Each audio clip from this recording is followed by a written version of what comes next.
공시법. 제 이름은 혹시나 처음 오신 분들 때문에 이름 최성호입니다.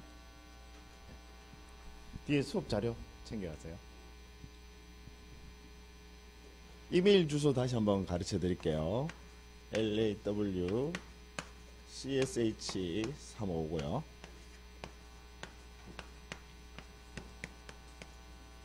네이버닷컴입니다.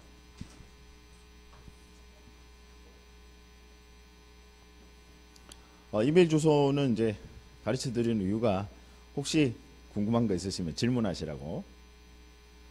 가장 빨리 이제 답을 받아보실 수 있을 거니까 제가 질문하시라고 이메일 주소 가르쳐 드립니다. 보통 이제 처음에는 아예 질문할 게 없어요. 그죠? 아예 잘 모르시니까. 나중에 이제 공부를 하시다 보면 특히 이제 문제를 풀다가 보시면 이제 이해가 잘 되지 않는 것들이 있을 겁니다. 그때 이제 질문을 하실 때 이제 여러분들이 이제 메일로 질문을 하시다 보면 이제 여러분들이 뭘 모르는지조차도 사실 정리가 잘 안 되거든요. 근데 그 메일로 이제 질문을 하시다 보면 이제 여러분들이 모르는 게 뭔지가 나름의 이제 정리가 될 겁니다.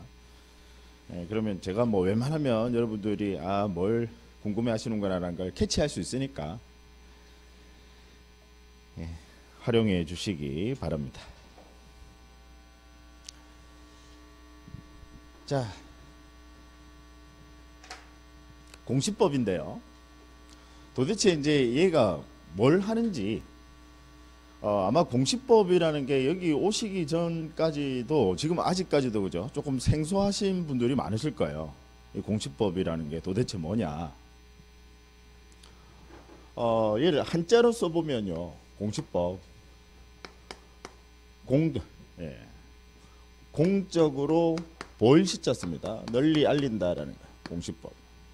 공적으로 널리 알린다. 그걸 우리는 공시라고 하거든요. 공시.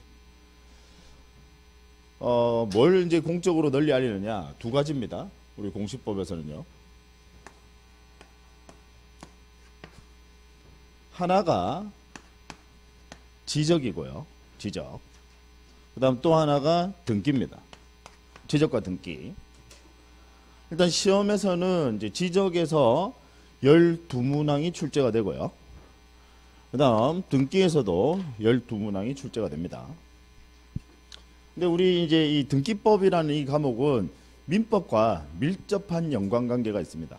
그래서 사실 등기법은 이제 여러분들이 민법을 어느 정도는 좀 이해를 하신다는 전제하에서 출발하는 과목이다 보니까 우리 수험생분들이 아마도 이제 우리 시험에서 가장 어려워하는 과목 중에 하나가 이제 등기하고 아마 세법, 공법도 마찬가지겠지만 특히 이제 등기법 참 어려운 과목이죠.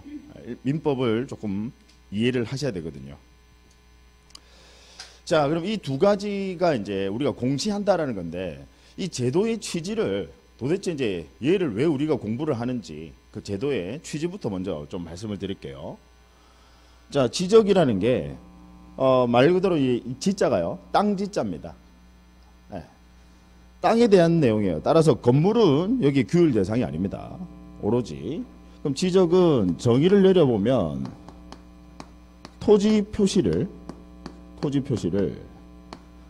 지적 공부라는 이 공적 장부에 지적 공부에 등록, 즉 공시하는 겁니다. 누구나 볼 수 있도록요. 공적으로 널리 알린다는 것은 누구나 볼 수 있다 이 말이죠. 일단 등기하고 한번 우리가 대비를 한번 해볼게요. 자, 등기라는 게 정의를 내리면요, 부동산의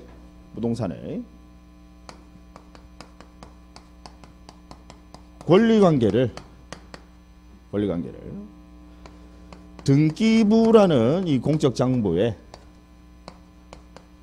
등록, 공시하는 겁니다. 이게 이제 등기예요. 공통점이 있다, 그죠? 공통점. 등록 공시. 이게 공통점이에요.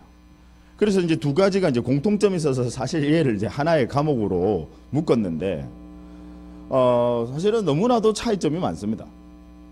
등록 공시한다라는 점에서 그 점만 이제 공통점이고요. 그 외에는 너무나도 차이가 많습니다. 자, 비교를 한번 해보죠, 여러분.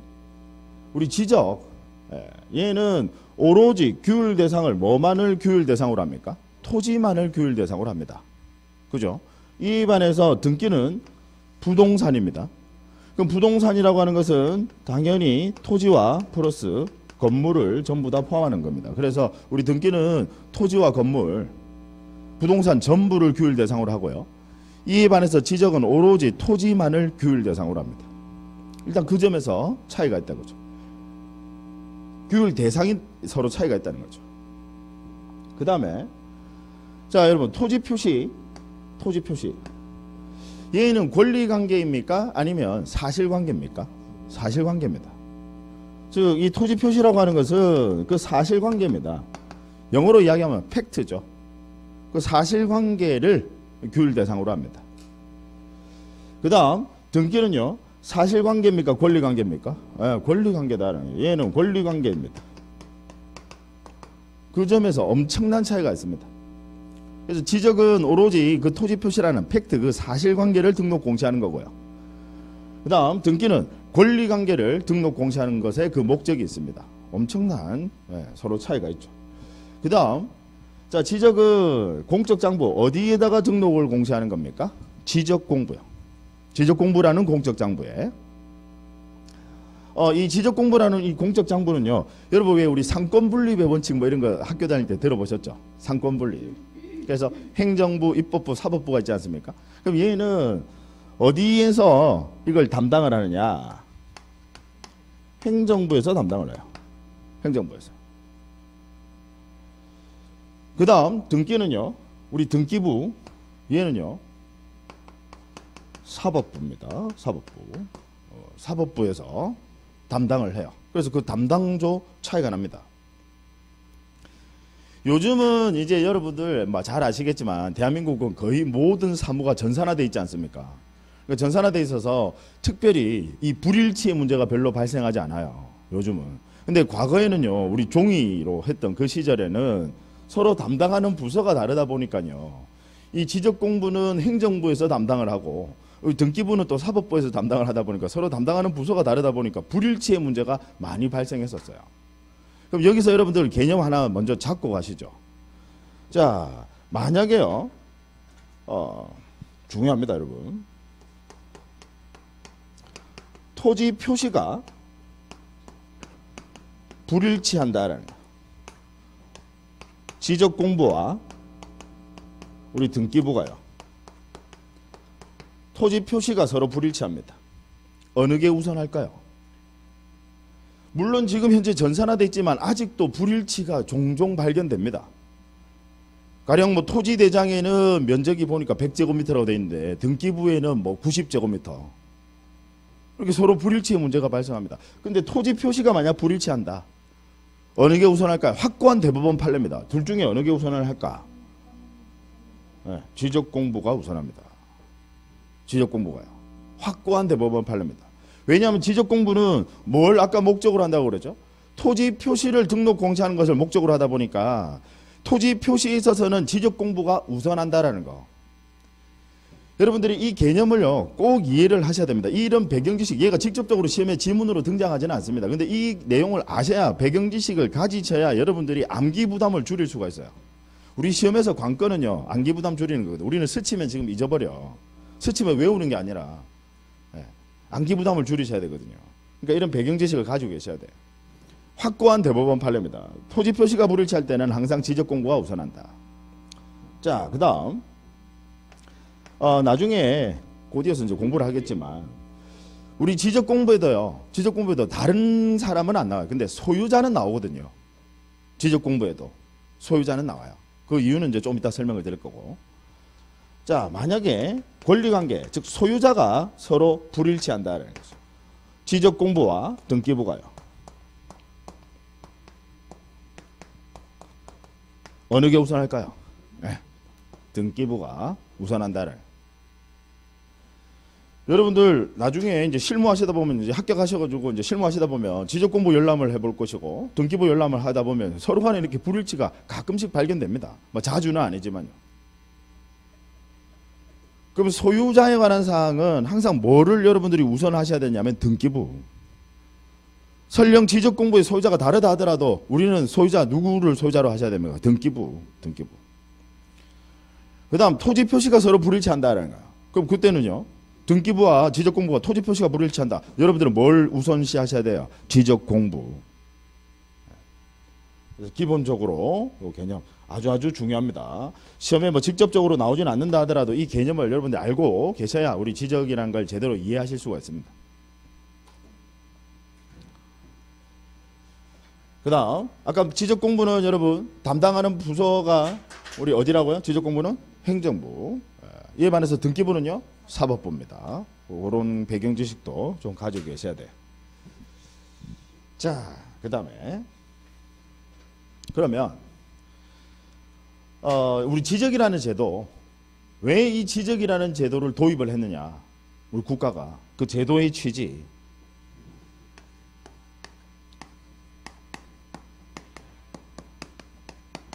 세금 부과입니다. 걷어들이려고요.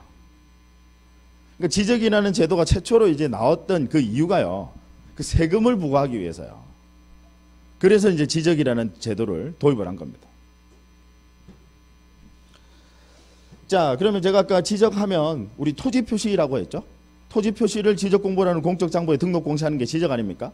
자, 그러면 이제 토지 표시 뭘 말하느냐? 제가 이제 결론부터 말씀드리면 소재, 지번, 지목, 면적과 경계입니다.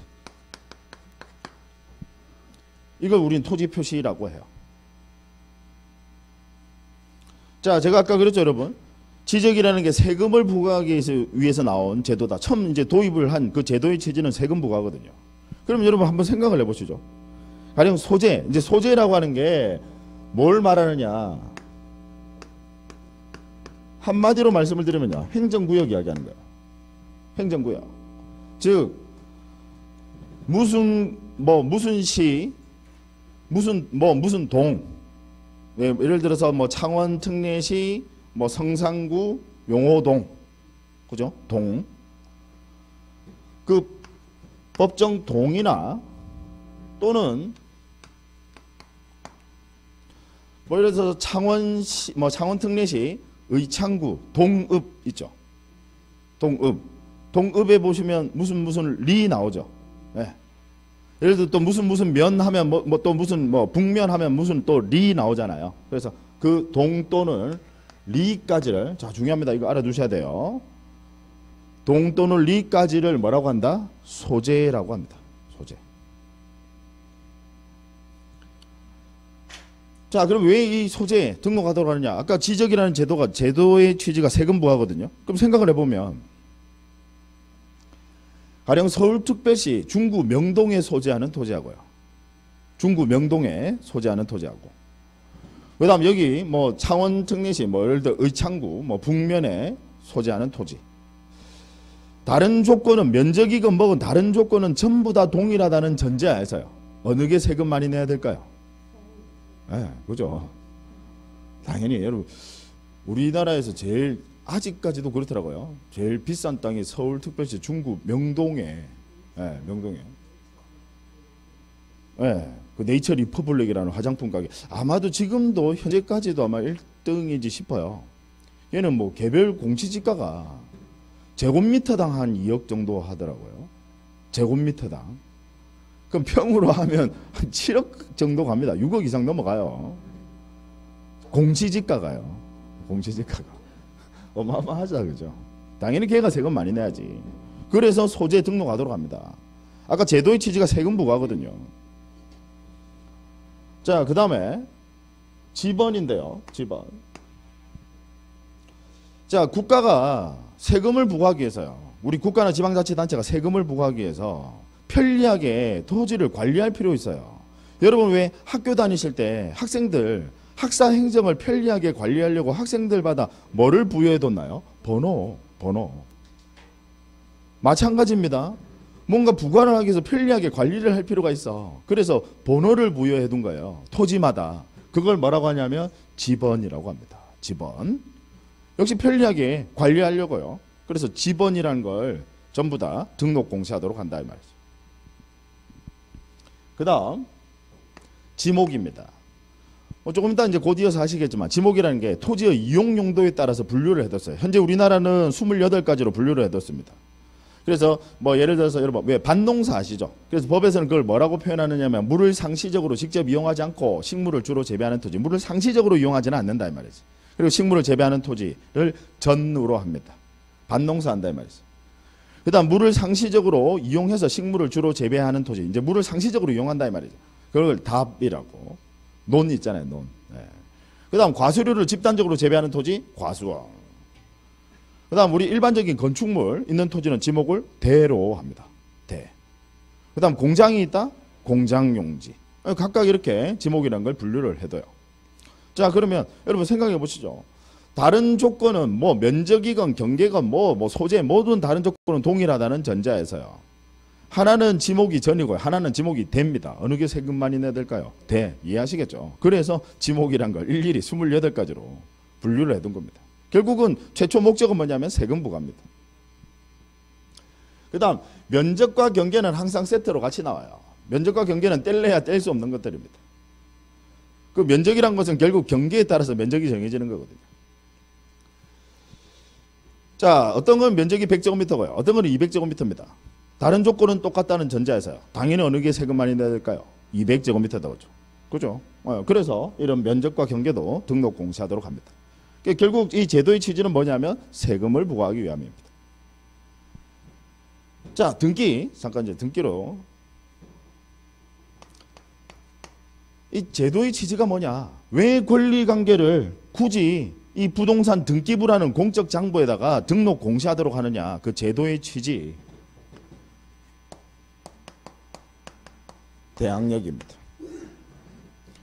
권리관계를 등기하게 되면요. 대항력이라고 하는 게 무슨 이야기냐면 세상 누구에 대해서도 그 권리를 주장 행사할 수 있습니다. 내 권리를 등기하게 되면요. 누구에게도 그 권리를 주장 행사할 수 있습니다. 자, 예를 한번 들어봅니다.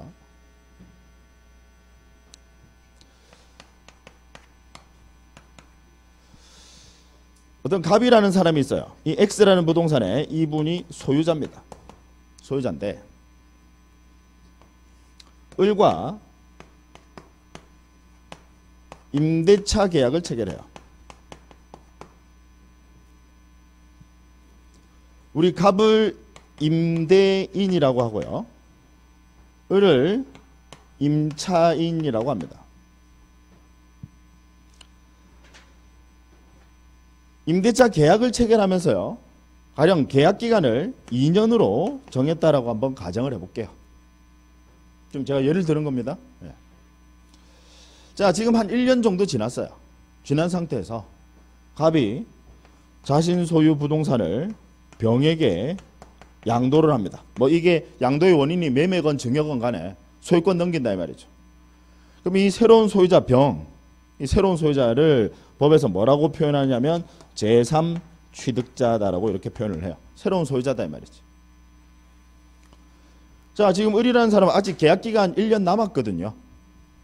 지금 계약기간 2년으로 정했는데 1년 지난 상태에서 얘가 이걸 팔아버린 거야. 자, 새로운 소유자 병이요. 병이 을을 찾아갑니다. 야, 너 계약기간 지금 2년으로 정했는데 그건 나는 모르겠고 너 나하고 계약한 거 아니잖아. 난 모르겠고 내가 지금 소유자니까 너 나가라고요. 명도 이제 비워준다 이 말입니다. 명도를 요구를 합니다. 자, 그러면 을 나가야 할까요? 나가지 않아도 될까요? 네, 나가야 합니다. 나가야 한다. 자, 여러분 갑과 을 임대차 계약 체결했다 그죠? 임대차 계약을 체결했습니다. 그럼 이 계약을 통해서 을에게는 이 X라는 부동산을 사용할 수 있는 권리가 생겼어요. 그 권리를 우리는 뭐라고 하냐면 임차권이라고 합니다. 임차권. 이 임차권이라는 권리는 임대차 계약, 여러분 요거 꼭 기억해 두셔야 돼. 계약, 임대차 계약을 통해서 나온 권리입니다. 서로 간의 계약이라는 게 약정이거든요. 약정을 통해서 만약에 여러분 생각해 보시면 을이라는 사람이 각과 임대차 계약을 체결하지 않았으면, 약속을 하지 않았으면 이 부동산 X라는 부동산을 쓸 수 있는 권리가 있나요? 없죠. 그 계약을 통해서 나온 권리는 오로지 그 계약의 상대방에 대해서만 권리를 주장할 수 있습니다. 그래서 이 권리를 우리는 뭐라고 하냐면 얘를 채권이라고 해요. 채권. 여러분 민법 공부하실 때 기억나시죠? 예, 우리 채권. 계약을 통해서 나온 권리는 뭐라고요? 채권. 채권은 오로지 그 상대방에 대해서만 권리를 주장할 수 있습니다. 다른 사람에게는 권리 주장 못해요. 무슨 이야기냐면 제가 예를 들어서 이분에게 돈을 1억 원 빌려줬어요. 빌려주는 계약을 체결했거든요. 근데 옆에 계신 이분한테 1억 원 주세요라고 할 수 있습니까? 없어요. 오로지 이분에게만 권리를 주장 행사할 수 있습니다. 그 빌려주는 계약, 서로 간에 빌려주는 그 계약을 통해서 권리가 발생했거든요. 그 권리는 오로지 그 상대방에 대해서만 권리를 주장 행사할 수 있습니다. 그래서 이걸 우리는 채권이라고 하고요. 이걸 뭐라고 표현하냐면 대인효라고 표현합니다. 사람 인자를 써요. 대인효요. 오로지 그 상대방에 대해서만 효력이 생긴다라는 거죠. 그게 채권이에요. 다른 사람에게는 권리 주장할 수 있어요? 없어요? 없어요. 다만 이제 이 경우에 을은 이제 갑이 2년을 그 쓸 수 있게끔 지가 계약을 체결했는데 이걸 팔아버리는 바람에 그 약속을 지키지 못했죠. 그죠? 팔아버리는 바람에 약속을 지키지 못했습니다. 따라서 갑은 채무 불이행을 원인으로 을에게 손해배상 책임을 지는 것은 변론으로 하고요. 손해배상 책임은 지셔야 돼. 다만 을은요, 병에게는, 새로운 소유자 병에게는 자신의 임차권을 권리 주장 행사할 수 있습니까? 없습니까? 없어요. 안 된다요. 자, 을이 안 나갈 수 있는 방법이 있습니다. 뭘 하면요, 을이 안 나갈 수 있느냐? 이 을이라는 사람이 이 임차권을요, 뭘 하면 안 나갈 수 있느냐? 예, 지금 여기에서 핵심은 등기입니다. 등기요. 자신의 임차권이라는 권리를 이 부동산 등기부라는 공적장부에 등록 공시하는 순간 이제는 대항력이 생겨요. 이해하시겠죠? 그러면 이제 만약에 등기를 해서 임차권을 등기를 했어. 그러면 새로운 소유자 병이 야, 너 나가라고 하면 나갈 필요 있을까요? 없을까요? 없다 이 말이야. 자, 그런데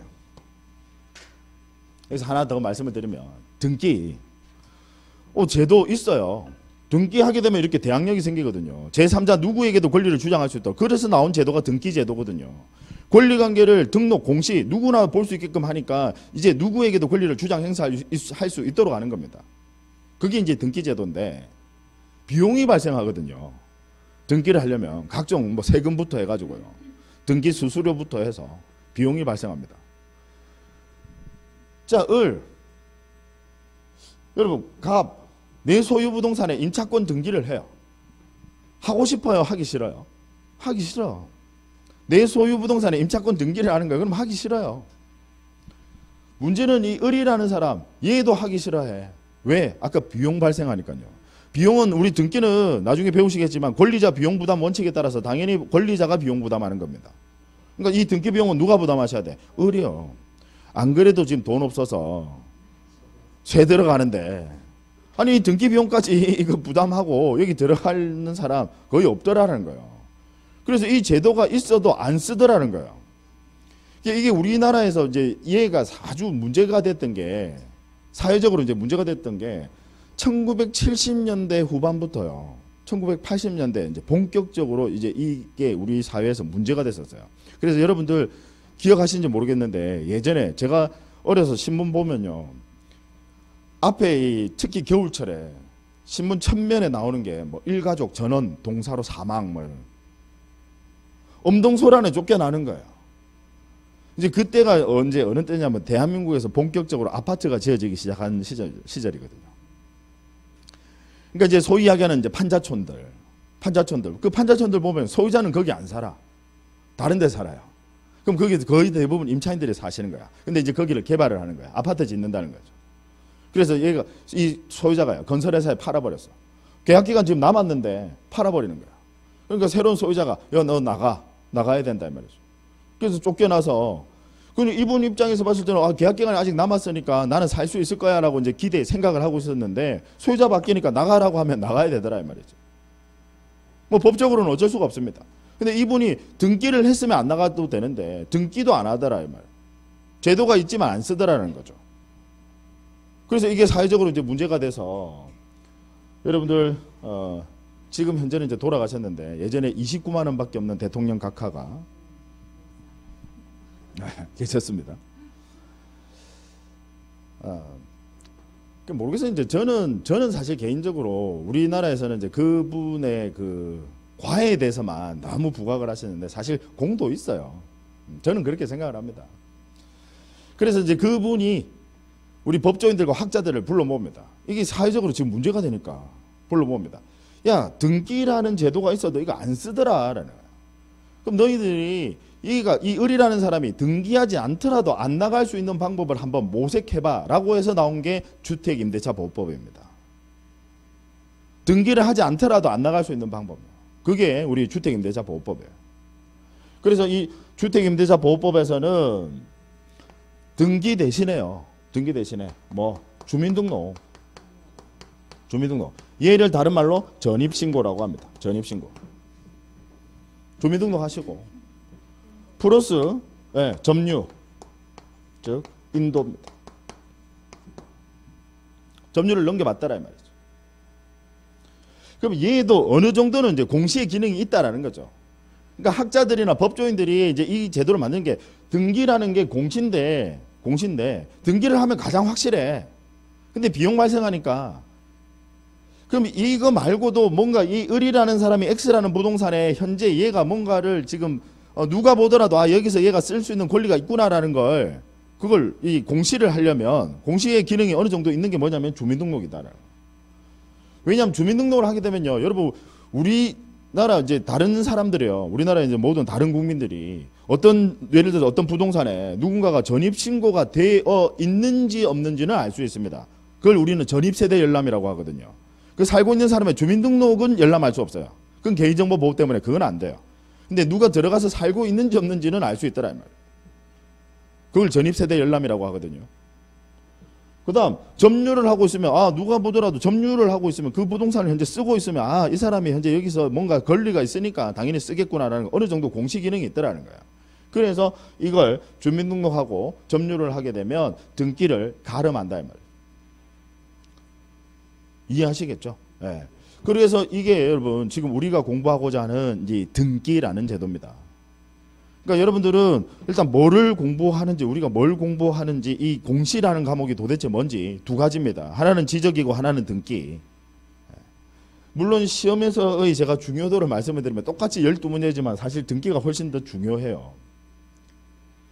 왜냐하면 이 등기는요 민법하고도 밀접한 연관관계가 있어요. 그래서 사실 등기법을 잘한다 무조건 민법은 잘하는 거예요. 다만 민법을 잘한다라고 해서 등기법을 바로 잘한다고 할 수는 없습니다. 왜냐하면 굳이 비유를 하자면 민법은 걷는 거고요. 등기법은 뛰는 겁니다. 그래서 뛸 줄 아시는 분은 당연히 걷는 것도 잘하실 거다. 근데 내가 잘 걸을 수 있다고 해서 반드시 잘 뛰는 것은 아니에요. 어떤 의미인지 아시겠죠? 네. 우리 시험에서 뭐 민법의 중요성은 아무리 강조해도 지나치지 않습니다. 뭐 1차, 2차 사실 뭐 민법. 그래서 민법을 잘하기 위해서는 여러분 등기법. 그다음에 이 등기법은 우리 민법에서도 시험에 출제가 되고요. 그다음에 중개실무라는 과목에서도 또 출제가 됩니다. 그래서 실질적으로 시험에서 차지하고 있는 비중은 12문제 이상이에요. 그리고 나중에 여러분들 실무 가시면 당연히 아시겠지만 실무 가시면 이 등기 무지무지 중요합니다. 근데 우리 중개사분들 보면 사실 저는 예전에 제가 앞에서 민법 강의를 하면서도 여러분들에게 그 말씀을 드렸었지만 우리 시험은 여러분들 합격하고 나면 더 어려워져야 돼요. 여러분들 합격하시고 나서는 더 어려워져야 돼요. 왜냐하면 너무 공부를 얕게 하셔. 얕게만 해도 합격을 하시니까. 그래서 심지어 등기법을 배워도요. 등기부를 못 보시는 분들이 등기부를 보면서도 이 복잡하니까 못 보시는 분들이 사실 태반이거든요.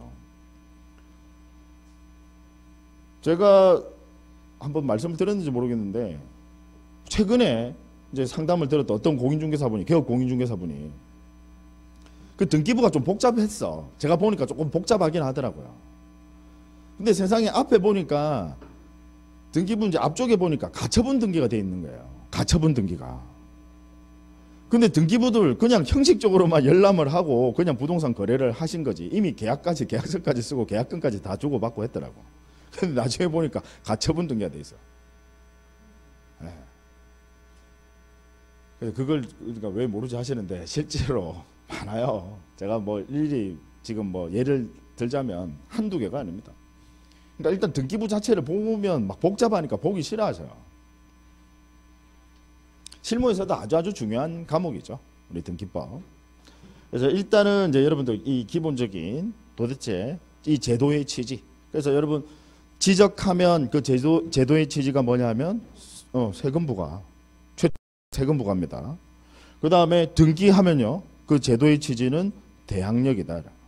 이제 대항력의 의미는 아시겠죠. 제3자 누구에 대해서도 권리를 주장 행사할 수 있는 힘이 생긴다라는 거죠. 등기를 하게 되면. 그래서 나온 제도입니다. 자, 지웁니다.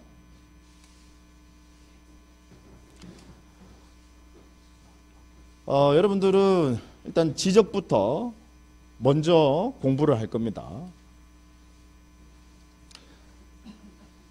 교재를 미리 한번 보신 분들은 아시겠지만 근데 굳이 제가 안 본 부분을 미리 예습하실 필요는 없어요. 여러분들의 예습은 뭐냐면 앞에서 배웠던 걸 한번 복습하고 미리 복습하고 오시는 게 그게 예습입니다. 왜냐하면 이 교재 내용들 여러분들이 다 보시지도 않고요. 다 보실 필요도 없고 그 다음에 이 뭐 교재 내용을 설령 여러분들이 수업을 듣지 않고 그냥 보시는 것도 크게 의미가 별로 없어요. 왜 무슨 말인지 잘 이해 못 하시고 보는 거니까요. 그래서 수업 시간에 철저하게 했던 내용들을 철저하게 복습하실 필요가 있습니다. 아까 말씀드린 대로 우리 등기하고 지적이 있는데 등기가 교재 양을 보시면요. 한 거의 2배예요. 지적보다. 양이 훨씬 많아요. 12문제인데 양은 얘가 훨씬 많아요. 그 다음에 등기가 훨씬 어렵다고 그랬죠. 어렵습니다.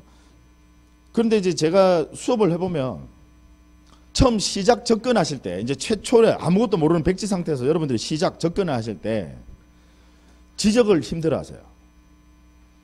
왜냐하면 그래도 등기는 소유권이란 말은 좀 들어봤고 저당권이란 말도 좀 들어봤어. 뭐 지상권 말은 들어봤어요. 근데 지적은 생소한 용어들이 너무 많아요. 그러니까 일단 용어 자체가 생소해요. 그 다음에 그 시스템 이 자체를 이해를 못한 상태에서 보니까 지적이 처음 시작 접근은 무지무지 힘들어요. 등기에 비해서요. 처음 시작을 하실 때는. 근데 지적은 그 시스템만 여러분들 오늘 우리 지금 이 첫 시간에 제가 여러분들에게 이 지적을 전체적으로 한번 개관을 할 겁니다. 그 시스템만 여러분들이 이해를 하신다면 사실 지적은 오늘 하루만 이 공부를 잘 해두셔도 사실 공부가 거의 끝났다라고 해도 과언이 아닙니다. 여기다가 그냥 살만 붙여 나가면 돼요. 그 시스템만 이해하시면 그냥 여기다가 살만 붙여 나가시면 돼요. 그래서 제가 외우라는 부분 좀 외우시고 하면요. 지적은 제가 단언컨대 여러분들 아마 12문제 중에서 정상적으로 수업에 참여를 해 주셨다라는 전제하에서 12문제 중에서 10문제 이상은 맞추실 겁니다. 지적은요. 근데 등기는요. 이 시험에 일단 시험에 풀이 지적은 이 교재에 없는 내용 시험에 출제하지 않습니다. 지적은요. 교재 양도 별로 많지 않은데요. 더군다나 없는 내용 아예 출제하지 않아요. 근데 등기는 지금 교재 양도 많은데 여기에 없는 것들이 시험에 다수 출제가 됩니다. 등기는요. 양이 훨씬 방대해요. 등기가요. 근데 참 아이러니한 게 뭐냐면 지적은 만점이 잘 안 나와요. 12문제 다 맞추시면 한 문제 정도는 이제 소위 하기에는 불이타라고 하거든. 자기 구석진 데서 나오는 거 뭐 이런 것들. 교재는 있는데 수업 시간에 거의 안 봐. 왜? 거의 출제 10몇 년 동안 한 번도 출제 안 했던 것들. 이런 것들을 거의 한 문제 정도 내거든요. 그러니까 지적은 만점이 안 본 게 나오면 못 맞추는 거야. 근데 의외로 등기는요. 그렇게 풀이 방대한데 등기는 만점이 나와요.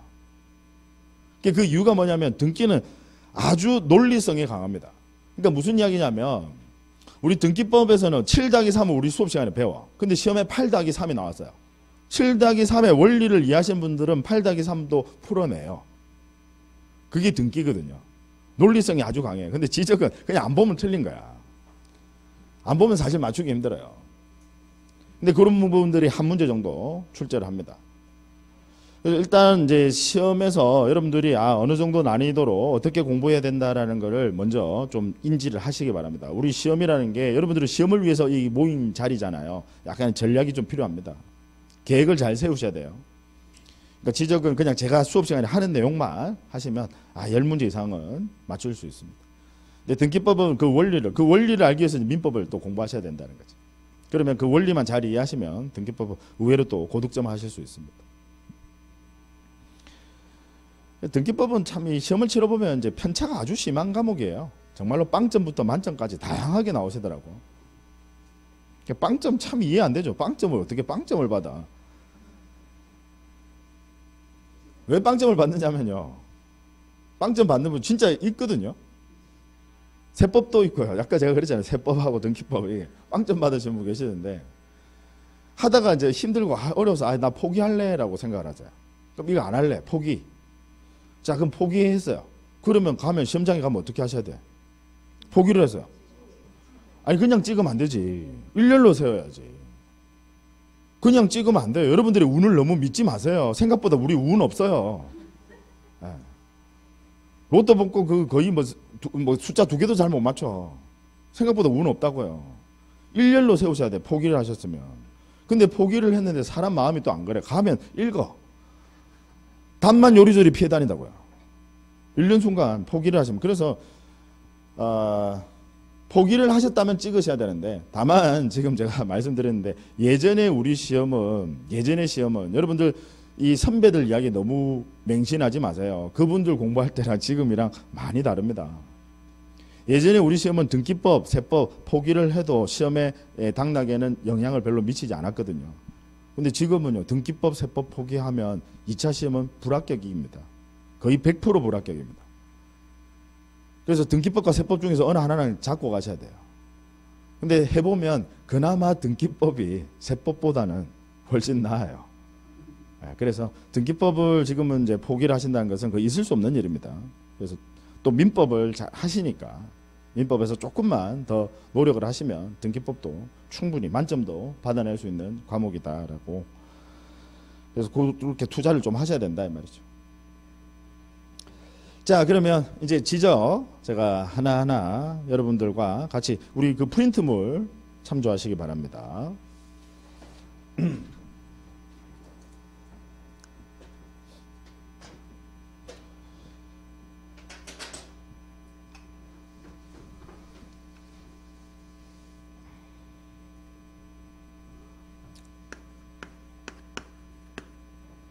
자, 지적. 제가 아까 정의는 내렸죠.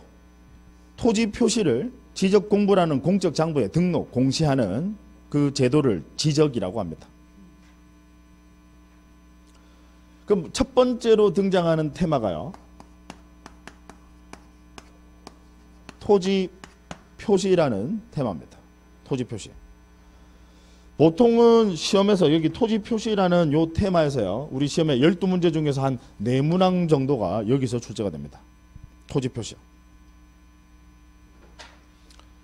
그럼 토지 표시하면 5가지입니다. 소재, 지번, 지목,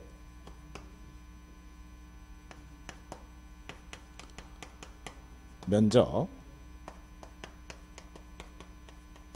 경계. 5가지. 이걸 우리는 토지 표시라고 합니다. 뭐 주관식 시험은 아니니까 여러분들 굳이 이건 뭐 외우실 필요는 없어요. 뭐 자연스럽게 여러분들로 여러분들 걸로 받아들일 수 있을 거니까 굳이 뭐 외우실 필요는 없어요 지금. 자, 소재. 아까 미리 말씀을 드렸었죠. 소재라는 게 법정 동 또는 리를 소재라고 합니다. 그 계약서라든지 여러분들이 뭐 어떤 신청서 뭐 이런 양식들을 쓰시는 거 보면 소재란이 있고 지번란이 있는데 보통 소재 적을 때 지번까지 같이 적는 분들 계시더라고요. 없어 보여요. 소재라고 하는 게 동 또는 리까지만 소재입니다. 예를 들어서 창원 특례시 뭐 성산구 용호 동까지가 소재입니다. 아시겠죠? 동 또는 리입니다. 음면 지역을 리, 그죠? 그 다음 동 지역은 동까지가 소재다라는 거. 자, 그럼 이 소재는요, 토지 표시 중에 하나다라는 것만 알아두시면 돼. 어디까지를 용호동으로 할 것이냐. 여러분들 아시죠? 왜 이 용호동 같은 경우도 예전에는 의창구였거든요. 지금 행정구역이 변경이 돼서 지금 성산구죠. 예전에는 의창구였거든. 그래서 여기를 의창구로 할 것이냐 성산구로 할 것이냐 이런 부분들은 우리 시험에 출제되지 않습니다. 지적이랑 관련이 없어요. 그냥 소재도 토지 표시 중에 하나라는 것만 알면 돼. 왜냐하면 어디까지를 뭐 의창구로 할 것이냐 성산구로 할 것이냐 이런 것들은 전부 다 국회에서 법률로 따로 정합니다. 왜냐하면 국회의원 선거구와도 밀접한 연관관계가 있으니까. 소위 이야기하는 국회의원 밥그릇이거든요. 그래서 얘는 법률로 따로 정해. 그러니까 우리 시험과는 관련 없어요. 그럼 뭐만 기억해 두시면 되느냐면 소재도 토지 표시 중에 하나다 라는 것만 알아두시면 되고, 얘는 그 이상의 다른 것들은 시험에 출제되지 않습니다. 아예 시험 범위가 아니니까요. 그래서 토지 표시 중에 하나다는 것만 알아두시면 돼요.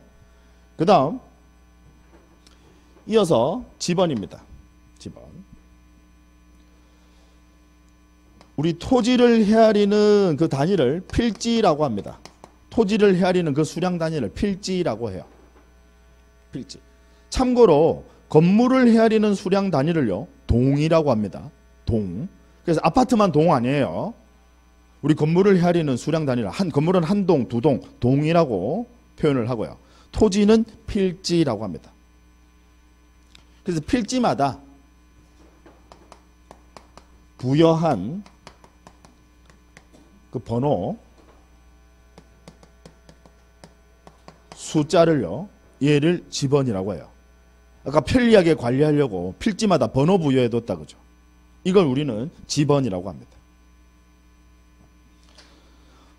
조금 이따 이제 이 부분은 좀 자세하게 여러분들 우리 같이 배우시겠지만, 간략하게 먼저 이제 개관을 하면서요, 여러분들이 간략하게 먼저 설명을 좀 드리면, 번호를 부여할 때는 우리 왜 편리하게 관리하려고 번호 부여하는 거거든요. 예전에 학교 다닐 때 우리 학생들 번호 생각하시면 돼요. 학사 행정을 위해서 편리하게 관리하려고 번호를 부여해 두는데, 뭔가 번호를 부여할 때는 규칙이 있어야, 그런 원칙이 있어야 번호를 부여하는 게 의미가 있잖아요. 아무 때나 뭐 번호 부여하면 그 의미가 없지 않습니까?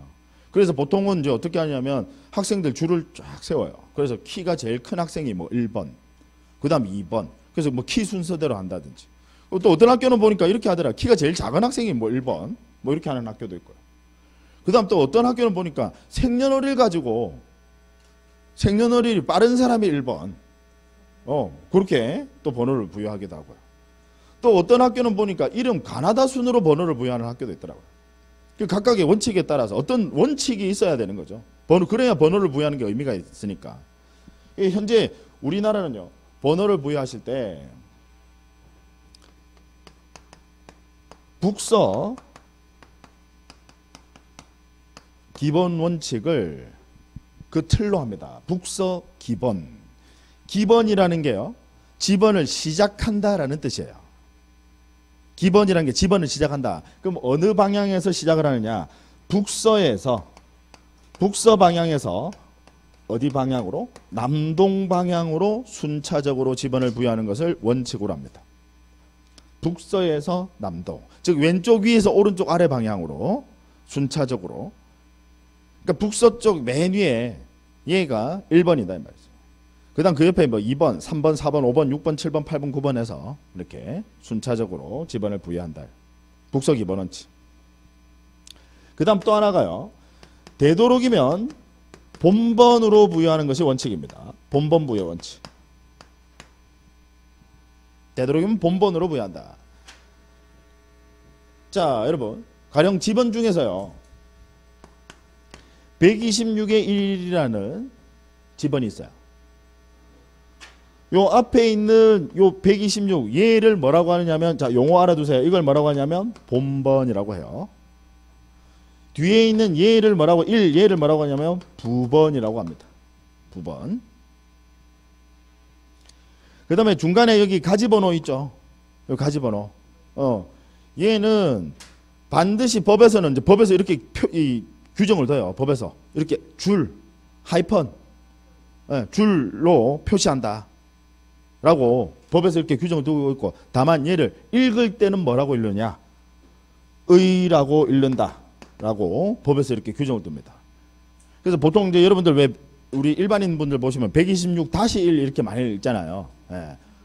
이제 틀린 표현이다, 그죠? 정확하게는 이제 126의 1 이렇게 읽으셔야 돼요. 이런 것들이 시험에 나와요, 여러분. 진짜로 시험에 나와요. 예. 근데 제가 이제 어떤 공인중개사 분 보니까 공부를 좀 잘못하셨어. 시험은 어떻게 합격했는지 모르겠는데 어떻게든 뭐 시험은 합격을 했으니까 중개사를 하시겠죠. 계약서 적을 때 보니까 이렇게 적으신 분 계시더라고. 계약서를 적는데 126의 1 이렇게 적더라고. 이렇게 적으시면 안 돼요. 아까 적을 때는 반드시 어떻게 얘는 읽을 때 의라고 읽는 거고, 적을 때는 반드시 하이픈 끄셔야 됩니다. 그러니까 126의 1 이렇게 하셔야 돼요. 아시겠죠? 예, 얘가 예전에 우리 기출문제를 한번 나왔던 적이 있어.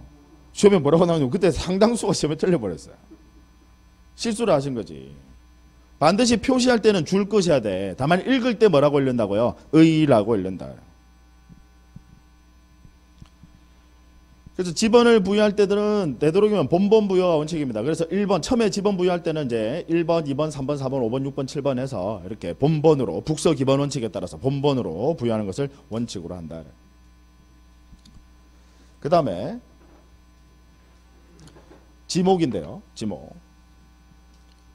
이 지목은 정의를 내려보면 토지의 주된 이용 용도에 따른 분류를 지목이라고 합니다. 토지의 주된 이용 용도에 따른 분류. 제가 여러분들에게 한번 물어볼게요. 여기 근처에 산이 있습니다. 우리 대한민국에는요 산이 정말 많거든요. 근처에 산이 있어요. 지목이 뭘까요? 라고 물어보면요, 예, 조금 고려도 좀 아시는 상식이 좀 있으신 분들은 임야라고 합니다. 정확하게 말씀드리면 틀린 답이에요. 예. 생긴 모양 가지고 구별하는 거 아니에요.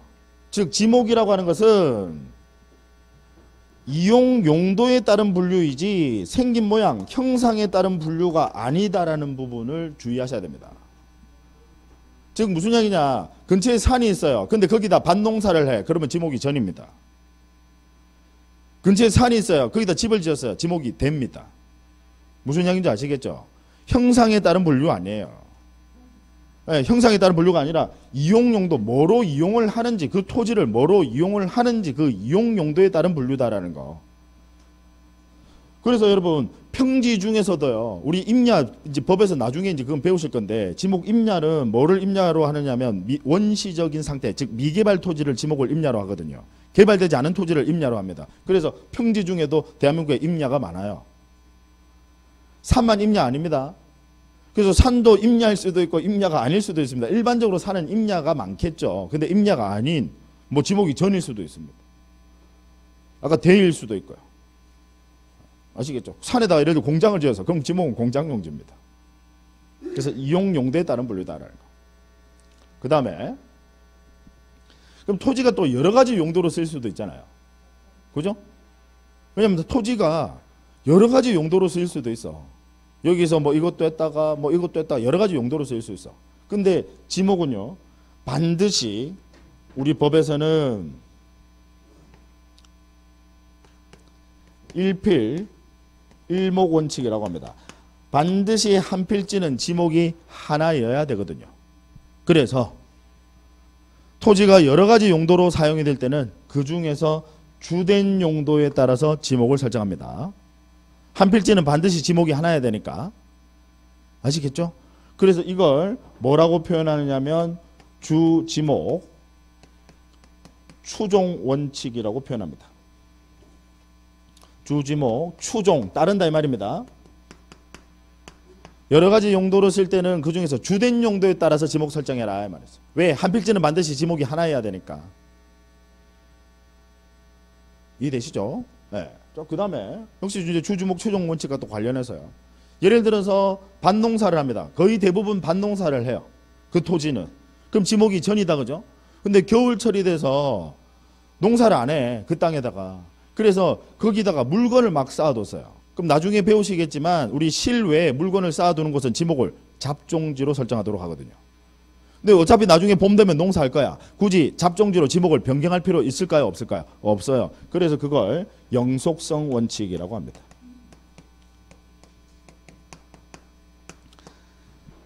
잠깐 용도가 바뀌더라도 지목 변경은 안 한다 이 말이에요.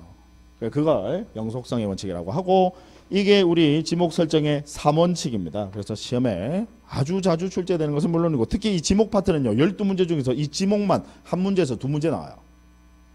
시험에 매년 반드시 한 문제에서 2문제를 출제합니다.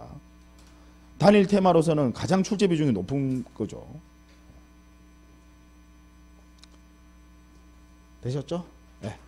자, 여기까지만 하시고요. 잠깐만 쉬겠습니다. 쉬었다가 이제 면접 경계. 이제 면접 경계가 사실 우리 이제 지적에서 가장 어려운 내용이고, 여러분들이 이제 조금만 이해를 하시면 뭐 받아들일 수 있는데, 어쨌든 시간이 좀 걸리니까 얘는 잠깐만 쉬었다 할게요.